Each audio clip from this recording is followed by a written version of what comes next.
All right, Teaching Tuesday. Teaching Tuesday. Cool. Who was it? I don't remember. Aubrey, do you remember? Who was it who had questions? I do, but I said I was going to stop calling people out. Right. Okay. Sorry. So who would like to raise a question? Who does not have much time, please, and has a question, please raise your hand. Okay, Shayna, let's go. Shauna, oh man, I'm gonna get it one day. All right.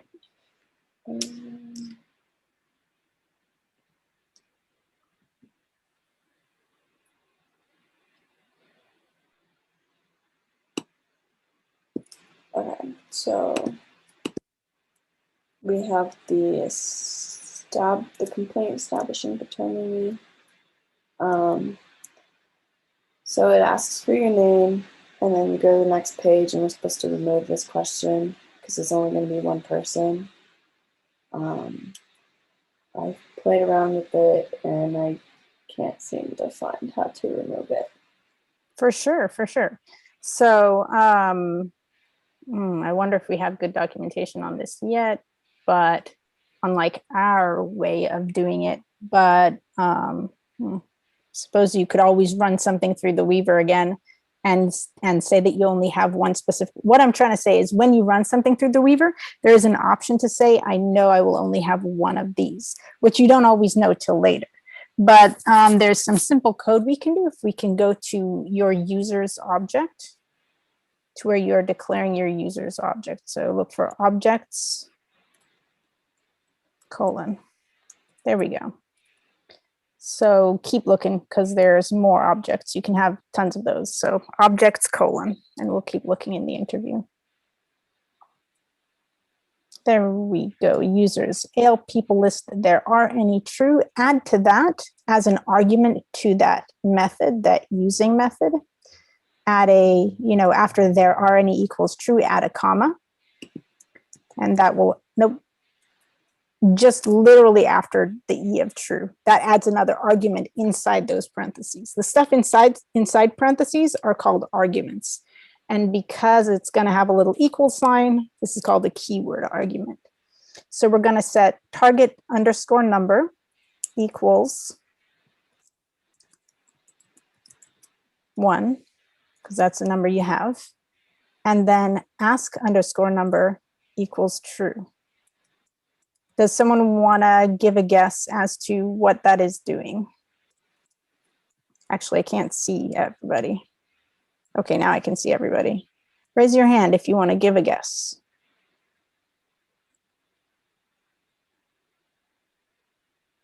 Okay, that's totally okay. So what's happening there is you are telling DocAssembly, ask me what number, how many of these items are going to be on the list.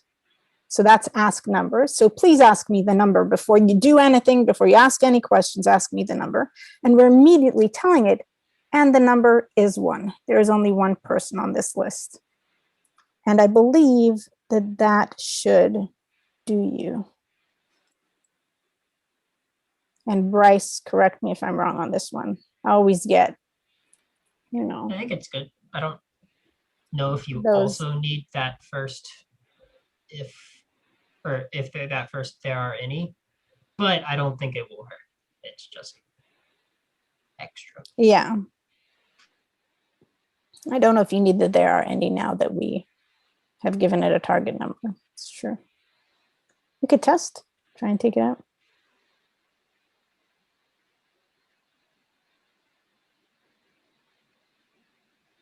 Yay. Yeah. Okay, that was all. Sure, sure. And you can do that with any list. And someday we will cover more about what a list is. So that will help. But usually our things in here, if they're lists, they're called lists, our classes. So that should help. All right, that's yours, Shauna? Okay. Who else has a time limit and has a question?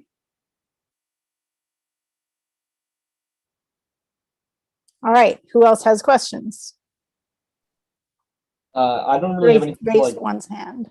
Oh, yes. Oh, okay, go ahead. Sorry. I don't really have anything to like work through, more just like general questions, I guess, kind of looking for some opinions. After Donna and I spoke with our SME, we kind of asked her about what she thinks would be the best process with our the last 2 pages of our form are asking for like notary public authorization and signing in the presence of a notary. And we asked her like what she thinks we should do about that. And she said she probably thought that it was beyond MVP and might not be something we should include, but she thinks there is some kind of like e-notarizing thing out there that we could potentially link with our interview. And I was just wondering if other people's opinions on whether we think this is something we should try and include in the MVP, or if we should just hold off. Definitely not something you need to include in the MVP, so that's easy. Okay. And as far as like consistency, like it's not clear to me that the courts consistently will accept any type of e-notarizing. So Yeah. The technology may be ahead of the court's acceptance. Okay. So the thing that you could consider doing, though, if that was unsatisfying to you, is including an instruction sheet with the Yeah. download and making clear all the steps to get notarization. And it sounds like maybe you've already thought of that. So Yeah, Aubrey just provided us with a really helpful, like informative link showing these are the steps you should take to find a notary. There'll be like help you with these kinds of documents and lots of information. So we could maybe link directly to that website or just transcribe the information and put it somewhere on like an info sheet. yeah, well, so Which one of the makes me things that- think that maybe Mass Access could have, as part of its pre-built stuff, a document that is instructions on how to get something notarized. Yeah. So one of the things that we've done in other forms is, so if you think about the use case, it's nice to have a link to something Yeah. if someone's just going to be online. But since you're asking people to actually print out these forms at some point, we have in several of the forms, we have a attachment where we'll put like a next steps form. And we have a template for that. Okay. So that it's a nice visual looking. The 209A is a good example of one that has it. And it has a set of columns that says basically, it's sort of like if you did TurboTax or something and you print out your things, and then on the top it's like, okay, you need to take this and mail it. And you do that. So you would do the same thing. You said you need to take this and you get it notarized, and you need to take it to the court. Okay. And then you could put the URL. You don't have to copy all the instructions onto that sheet. It can just be the checklist that then directs them to something. Okay, I think that makes a lot of sense. And then sort of related to that, another thing we're not sure about is the on our form it says like please attach your carry form in WMS like attachment with, I believe it's just like prior name changes or prior court appearances or ongoing cases, something like that. We also were wondering if that's something we should try to get in before, like for MVP, and if so, whether we should try to like directly integrate that into the interview, whether it's a There's no way you're going to be able to, well, unfortunately, there's no direct integration with Corey. The Corey laws here are very strict as to who can have access and how you can access things. Okay. So I think that for MVP, because we want something that people can use, is just add those instructions again to this cover letter, basically. Yeah, just saying And- essentially like please attach your filled out carry and WMS forms when bringing this document to your notary public. Yeah. I mean, in future, they might be able to be the same way we do exhibits, right? We might be able to upload those. Well, I'm thinking about the fact that you actually there's a process that you have to go through to get your Corey information. Well, if they have them, if they Right. have them. And I want to say real quick, it is great in some ways. It is great that it's not easy to access anyone's Corey information. It's not great that it's hard to access your own, but it is great that Corey information, because there are some states where Corey information is not is public, and that is not good. Yeah, I think it So- asks for like social security and mother's maiden name, which is pretty like personal info that can be used for a lot of other stuff. So we just want to make sure we weren't That is pretty in- standard too. The Corey stuff is more, whether you have a criminal record and what that looks like. He's is saying a- that in order to get the Corey, you have to get them. Oh, yeah. Oh, got it. Sure. So another reason why we would not handle forwarding that on, because we never want to be in the business of collecting someone's social security. Yeah. Thank you. Yeah, that answers I think all my questions. And Bryce did a link in the Zoom that you'll probably want to catch before it disappears. Perfect. Thank you. Awesome. Can I ask a clarifying question related to the Corey form? is it okay if that team chooses to attach the query form as part of the next steps where it has no information, but then the person could fill it in by hand? Oh, yeah, that would be perfectly. Sorry if I think that'd missed be that. perfectly reasonable. Yeah. Okay. Yeah, you basically, and then the instructions could say, there's a blank thing attached to the back. Fill that out, send it off. Get that. Great. Because it's not going to be a send to court, so it makes sense to have an additional form that just prints out with it. Perfect. Thank you. Very nice. So are there other questions in the channel? We have some new people who've jumped on. Anyone? We're just being too efficient today. Next, we are being too efficient today. I'm gonna put 2 people under pressure. You can just say no in the chat if you want, but Michael, do you have any questions? I know sometimes you come just to see what's up. With Audrey as well. Your mute is off, but if you are talking, we cannot hear you. So I will ask Audrey. Can you hear me now? Oh, yes, we can. Oh, I do have a question. This is for probably general applicability of different forms.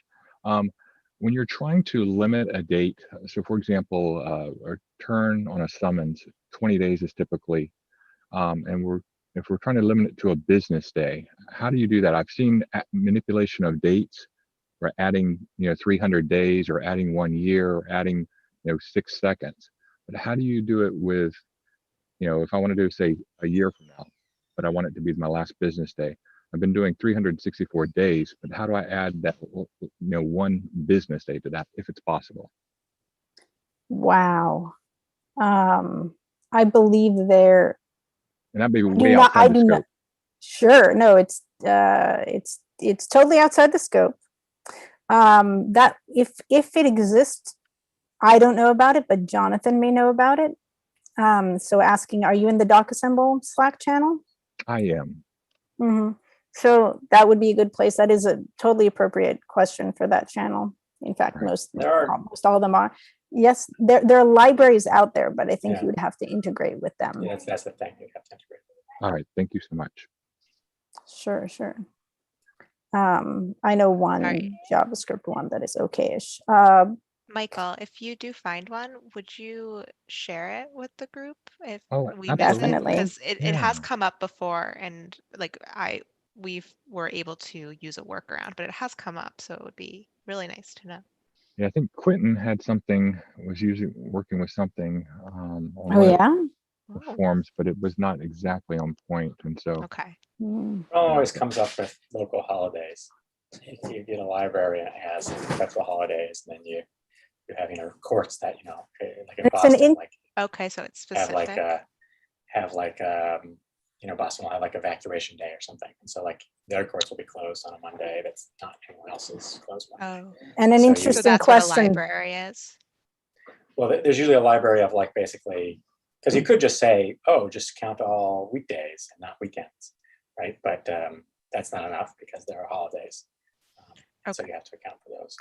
So library is like a package, like assembly line. It's a bunch of code that you can use to do what you want with it, right? It'll have special functionality. Just to answer that question clearly.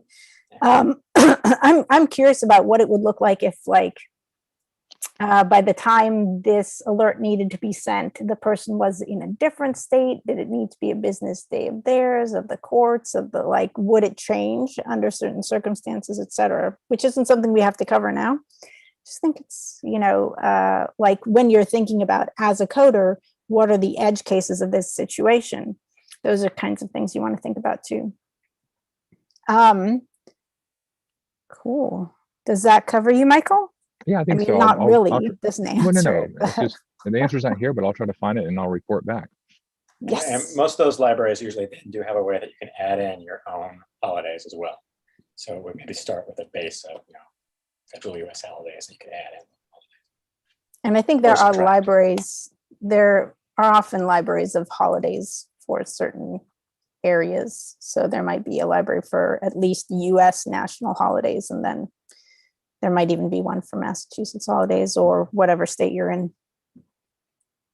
Or you could make it. Or you could make it and then put it online and maintain. Yeah. Catherine. I apologize if this question was already answered, but with the next steps form, if there's like an error, I guess, in the form we have, can we just replace it with that new one that Bryce just shared? Is that something you just replace? You can edit the Yeah, it's next a- steps document. Yeah. Yeah, It's like yeah, a template file. Yeah. yeah. You can and should edit it just like you would edit like your docx template. But more so, at least with unlike the docx template, like some things you probably need to keep in the like actual form that's being filed. You can change and add whatever you want to the other next steps, or at least like what you think is going to be useful for people. If there's something that's like it's asking for that you have no idea what it is, feel free to like erase it. Okay, thank you. All right. Really quickly before we get to you, Ryan, because we've gotten a couple shots. Just want to check in with Audrey and see if there are any questions you have or if you've come to lurk. I've come to listen. You and Bryce figured out the mandatory lowercase issue for me, and that worked well. Thank you. Perfect. Awesome. So Ryan. Yeah, just kind of going off of Catherine's question. I'm unsure because we've only really worked with PDF so far since our whole interview is PDF. Are we gonna have issues adding in that next step thing if it's DocX or like should I convert it to PDF before trying to? Nope. Okay. Nope. Nope, DocX. DocAssembly makes that Okay. easy. Sweet. Cool. All right. Other questions? Follow up on Ryan's question for my education and potentially his. Does he need to add a docx block to define it as an attachment, or is it running from QL baseline? Does it know to So run you that? want to define it as an attachment block, and you will put your docx in that attachment block. If you have an attachments block, then you can put multiple documents in there. You know what, let's not complicate things. Just make another attachment block. And an attachment block structured like the docx ones. He doesn't need to make a key. Is that A true? key. So, well, you might want to make the key. Like you'll still want to stick with the AL document stuff, just because. Do you mean key equals final key equals preview type of thing? No, Yeah, I think sorry. no. Oh, No, that's what I sorry. think you're When in the attachment block for PDF, you called like where it's got all the variables listed.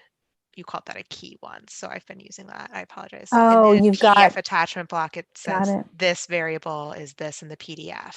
That's actually the Okay. easier thing about docx is there is none of that. Like Right. DocAssemble, essentially like DocAssemble can go through your docx and get all the variables you need. You don't need to like do this weird renaming. I would probably call that a map. Map. I wouldn't call it a key because Okay. I guess you could call it a key, but the key is such an overloaded word. Well, the key is one of those items. Like one of those items has a key and a value. They're a key value pair, but a whole set of key value pairs in that situation where you're just kind of converting one to the other, I suppose, is called a map. Okay. Or a dictionary. I mean, a So- dictionary is a broader term where you have key value pairs. So Okay. Thank you. So the takeaway is that we'll add a different attachment block to add that in. right, And a it looks the simpler one. same. It It in a looks simple one. yes, I was it gonna say, looks if- this very similar. It Mhm. just has different information, the file you put in there. You also will need to add it to your AL documents. You're going to need to add an AL document for that and include that AL document in one of your bundles. Okay. So I'd like to offer Ryan and Donna, when you do that, I think I do know how to do it. And I'd like to offer to do it with you so that maybe we can write some documentation so people know how to do it in the future. It's awesome. Okay, great. I love Thanks. the way your mind works. I think we will most likely take you up on that offer. I'll talk with Donna because I know she said she wasn't going to be around for the rest of today. So hopefully we can meet up tomorrow or later in the week, whenever it's best for you, and we can get her in as well. That's not an urgent matter for me. It is on your schedule. So fantastic. Thank you. Thank you for being willing to be the lab rat. Good catch on the documentation. Yeah. Tactical Tuesday sometime. We should talk about how much documentation we're ready to write. Yes, I do believe it's on Aubrey's very long list to do. Oh gosh. Okay, fair enough. Other questions? I kind of had a question, but it is not DocAssembly related. It is actually related to the flowchart tool that David Yes. shared. I've been It- experimenting with Sure, it and that's a fun thinking tool. about your question. It is a fun tool. I will tell What was the you, question? the 209A would probably be a little challenging in that tool. Hmm. Just because, mostly because you can't copy, I can't copy, maybe it's because I'm using it in the wrong browser. I can't copy paste stuff, but also because of the way it arranges blocks in a way that is not always, it's not customizable. So they don't always end up. Did you know where you you want them can to be. move the blocks around? I did not know you can move the blocks around. Do you have to redo it every time it changes Unfortunately, though? yes. Well, So- not entirely. There are different defaults, some of which you might, if you like one of the defaults, then you're good. But then if you want Yeah. to customize. Yeah, it doesn't Yeah. store the persistent data of the block location. It's sort of annoying. Which is understandable. But for a free tool that is so cool otherwise. But Aubrey, Yeah. what was your question? So my question, I just have one that doesn't actually have anything in it, but the reason that we didn't use it for the 209A, but I do recognize its value outside, was because we couldn't figure out how to say, have these questions go, but say we needed a tangent so that if you answered something here, you would get a bunch of other questions before you reached this one. So basically I couldn't have a tangent and come back into the flow. Oh And I yeah. don't- No, Can we Yeah, connect that's it? doable. That's Is it? doable. We could not Yeah. figure it out. you just do the point at with the ID. The thing is, the ID is the text of the entire other box. So in that example you have there, for example, the one that says like this, and you see where it says, This one? Which one? yeah.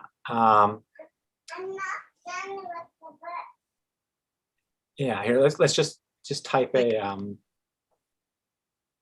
well, your tangent there, your tangent ones, you're getting the idea sort of, except that you're not, yeah, so the tangent one, tangent two ID, that's not, So like that's the say problem. So you want I that. wanted it to kind of circle like this, like, All right, well, so then There- what you want to do is after the or, okay, so after. I my wish there were or- line numbers there. Yeah, that would be cool. Oh, I think Yeah, there after the are. or, make Yeah. a new, Can you see? oh, look at that. Yeah, so yeah, right there, make a new line 7. Okay. And then do an indent, and then a parenthetical,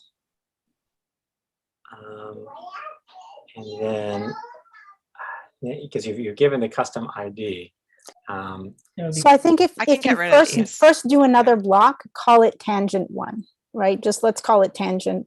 Or you can just get rid of the custom ID in front of Yeah, tangent. I'll get rid of I- these. I'm just saying where you are on line 7, don't put a paren yet. Just do, Oh yeah, she alt just create one 1, there. just do alt 1, just write alt 1. Okay. Yeah. And then under that indented, do alt 2 or like alt 1B or whatever. Okay. We just need to be Yeah. able to identify them separately. Yeah. Then under that and indented, do paren and do, I think, capital I, capital D, and then close paren. If that is how this is structured, I'm not Yeah, completely it's sure you that need is. you need to do Okay. it for basically the text of the entire thing. So This one. Yeah, yeah, so put that on the in. left, on the very left of that, of number 10, she was good. She was good. Paste that in the parenthetical. Now the only thing Oh, is I I'm not sure see. about how the ID works, but there you go. Okay. Now if you So sort of if I move them, just you'll see. Move it to see. Oh yeah. Now to Michelle's point, if you go over to settings, you'll see there's a layouts, and you can play around with a lot of those different layouts. Actually, if you do like the COSI, that's a good one. that one, like, Oh. it tries to sort of like, and so a bunch of different layouts there that you can use, some of which might look nice to start with. Oh, okay. And then you can just cool. drag the boxes, but the dragging isn't persistent, unfortunately. What does persistent mean? Or it doesn't stay, right? So like if you, So, yeah. If you add a new or- question, then it'll Yeah. rearrange everything and you would have to drag everything again. Oh, come on. Why does it do that? All right. But you could because it doesn't know where export to it. put it. Yeah, you Fair. could export it as something else and then change things, but That was So- so simple, but we could not figure it out. right. And if you don't want to use the whole text of the thing, you can, if you look at the notation with brackets, Hmm. if you put that That's- at the beginning, if you put a brackets thing, then you can use the text in there instead of the And the yeah, text of the whole thing. If the you give it ID, an ID. the ID, yeah. If you don't give it an ID, the ID is the name. The whole contents. Okay. That, maybe it is useful for the 209A. I don't know. Maybe. I mean, okay, what later, Eleni, Bryce. by Bryce, what Eleni's built is working great. So, Yeah, and also I don't know how shareable this is. Well, it's It very is shareable at the shareable. end Is because it? you can export it as an image or And all then- sorts of things. But can you bring it back in to edit it? You have to save that text, but then you're back to the place where if you have to move the things again. Okay. you can also, there is a share button, which will give you a link to something with that text. Okay. So, Yeah.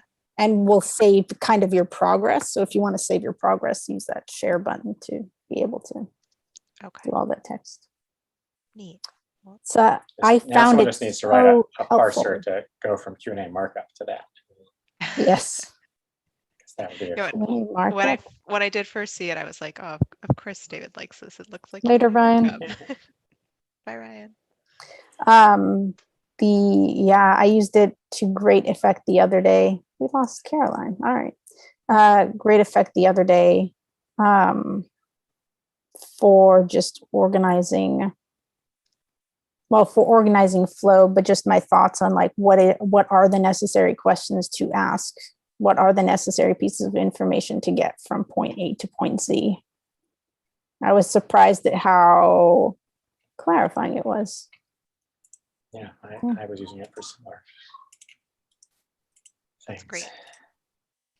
Though is if you want to cool. set up like and things, you end up like using IDs. Things get complicated, but Yeah, things. Yeah. and that's where I found my alignment got off. Anyway, other thoughts and feelings and questions? Hi, Matt. Do you have lasers or thoughts or feelings? Only a very few people know what that means. I But do okay. have thoughts and feelings, but I don't have any questions for this group. But I thanks don't for know the asking. context of the lasers. Later, Shauna. Lasers. I think the game is called Lasers and Feelings. If you want to look it up someday. It is a pen and paper Fastly game. losing everyone. It's stopped We doing are. productive conversation. How do we get a laser? Was that being offered? I love it. All right, later, Kajol. Well, I think the question, yeah, lasers and feelings is not really what people are here for.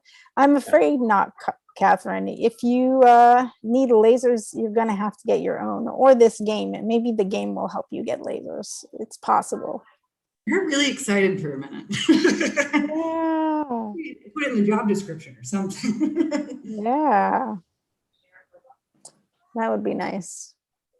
Well- I think at some point some kid thought like laser eye surgery gave you lasers and was super disappointed. Oh, like gave you Someone I laser know. eyes?